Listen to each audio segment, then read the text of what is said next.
अब आइंस्टीन की थ्योरी को पूरी की पूरी समझने के बाद let's go on to the experimental verification of Einstein's photo electric equation.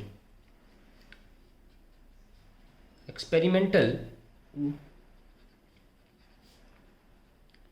Verification of Einstein's photo electric equation.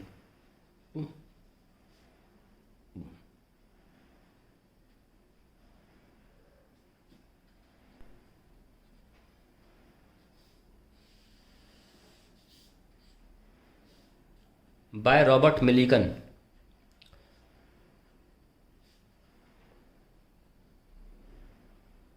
ठीक है, अब रॉबर्ट मिलिकन ने किया क्या, पहले आइंस्टीन की इक्वेशन को लिख के देखते हैं। H nu is equals to work function plus maximum kinetic energy of the electron. अब हमको पता है बाय लिनर्ड एक्सपेरिमेंट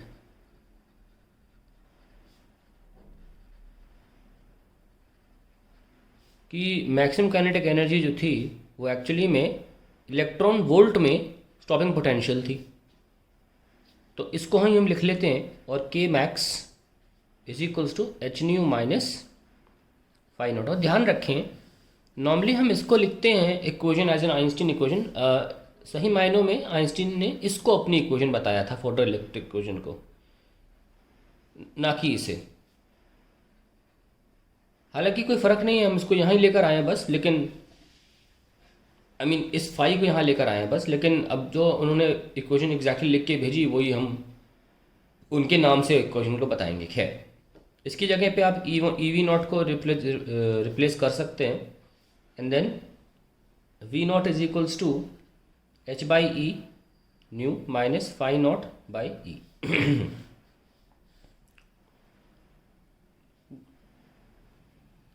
अब नोटिस करें कि अगर स्टॉपिंग पोटेंशियल का फ्रीक्वेंसी से ग्राफ बनाया जाए y equals to M X plus C, तो देखें क्या क्या चीज़ें मिल रही हैं हमको। स्लोप जो मिल रहा है ग्राफ का वो h बाई ई है, और जो इंटरसेप्ट है ग्राफ का y इंटरसेप्ट वो माइनस का फाई नॉट बाई ई है, जो कि आपको वर्क फंक्शन दे देगा।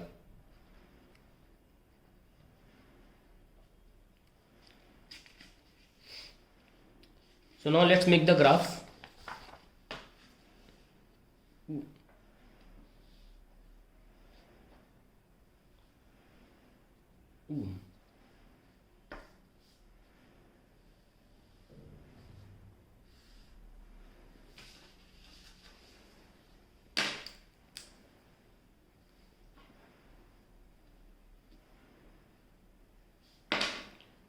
तो V naught versus frequency,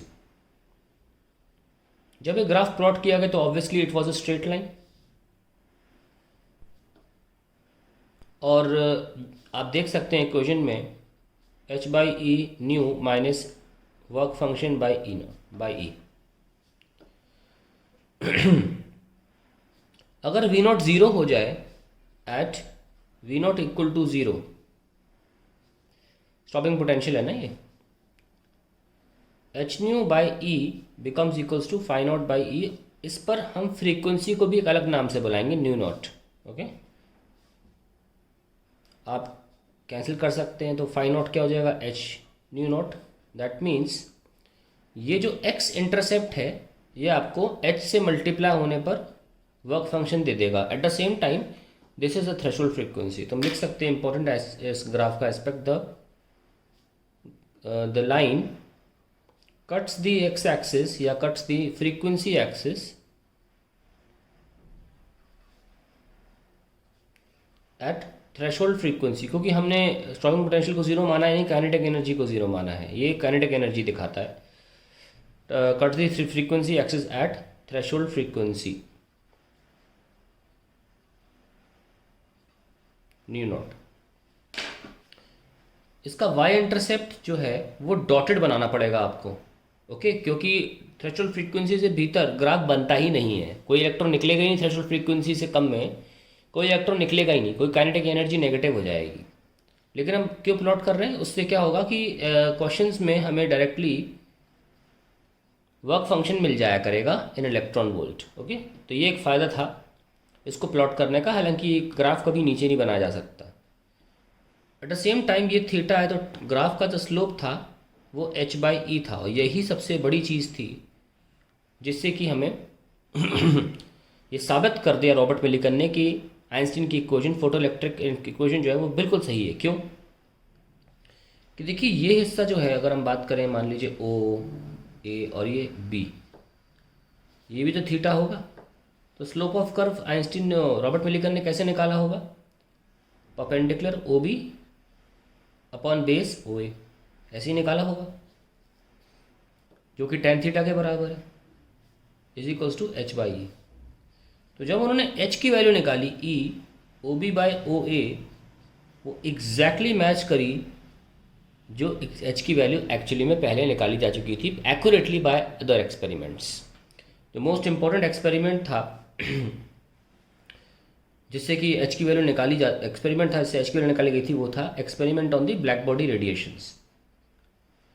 experiment on, ये आप नेट पर सर्च करिए कैसे, लेकिन जो सबसे गारंटी वैल्यू दे रहा था ब्लैक बॉडी रेडिएशन एक्सपेरिमेंट, वही वैल्यू रॉबर्ट मिलिकन ने अपने फोटो इलेक्ट्रिक इफेक्ट की इक्वेशन को प्लॉट करके अटेन करी, जिसने फिर ये मुहर लगा दी इस बात पर कि ये एक फोटो इलेक्ट्रिक इफेक्ट बिल्कुल सही थ्योरी है। आप चौंकेंगे इस बात को जानकर कि रॉबर्ट मिलिकन एक्चुअली आइंस्टीन से अग्री नहीं कर रहे थे, बिल्कुल अग्री नहीं करते थे। काफ़ी बार उन्होंने आर्टिकल्स भी लिखे कि I don't agree with that, और उनको रीजंस भी बहुत दिए। Finally ultimately he thought of disproving him. मैं लिख देता हूँ इस बात को, Robert Millikan thought of disproving Einstein's photo electric equation, hence conducted experiments on it, and instead went on to even more validate it। कितनी अजीब बात है, जहां वो गलत साबित करना चाहते थे उल्टा वो और ज़्यादा साबित कर गए सही। इसको एक प्रमाण के रूप में दे दिया उन्होंने, और अब यकीन नहीं मानेंगे इस बात के लिए कि वो शुरू तो गलत साबित करने के लिए गए थे और उल्टा और ज़्यादा सही गारंटी दे दिए। इस बात के लिए इन्हें नोबेल प्राइज़ दे दिया। अब देखिए आप इसमें आइंस्टीन कितनी बड़ी चीज़ है कि उसको गलत साबित करने के लिए नोबेल प्राइज़ मिल जाता है अगर आप कोशिश करें तो। रॉबर्ट मिलिकन को इस चीज़ के नोबेल प्राइज़ भी दे दिया गया। मैं इस लाइन को लिख देता हूँ ताकि आपको याद रहे। Millikan who first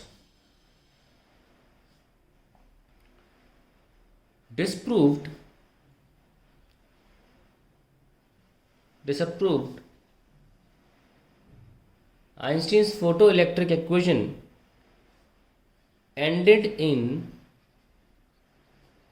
proving its validity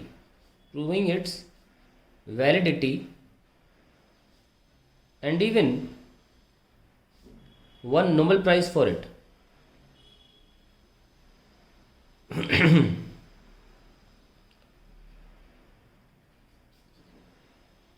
अब ये देख सकते हैं कि ये जो इक्वेशन है इसकी कितनी इम्पोर्टेंस है कि इस एक इक्वेशन पर 2 नोबेल प्राइज़ दे दिए गए, एक पुट फॉर्थ करने में और एक एक्सपेरिमेंटली गारंटी देने में कि ये सही है। हालांकि उद्देश्य कुछ और था, experimentally proving it correct. Einstein को इस थ्योरी के लिए 1921 में नोबेल प्राइज़ दिया गया था। हालांकि ये थ्योरी तो 1905 में आई थी। एक बहुत बड़ा उदाहरण भी है कि क्यों पेशेंस बहुत बड़ी चीज़ है साइंस की फील्ड में, किसी भी फील्ड में। एक इंसान 1905 में एक थ्योरी की बात करता है और उसे जाके 1921 में इस थ्योरी पर नोबेल प्राइज़ मिलता है। खैर, सो यहाँ पे हम ख़त्म कर चुके हैं अपना फोटो इलेक्ट्रिक इक्वेशन। अब हम यहाँ पे थोड़ा सा जब आइंस्टीन की बात को मान ही लिए हैं, पूरी दुनिया मानती है कि फोटोन ही कंसेप्ट है इसके पीछे। तो अब बहुत ज़रूरी है जानना कि आफ्टर ऑल फोटोन है क्या। तो हम उसकी कुछ इंपॉर्टेंट कैरेक्टरिस्टिक पढ़ेंगे फोटॉन्स की इन द नेक्स्ट वीडियो।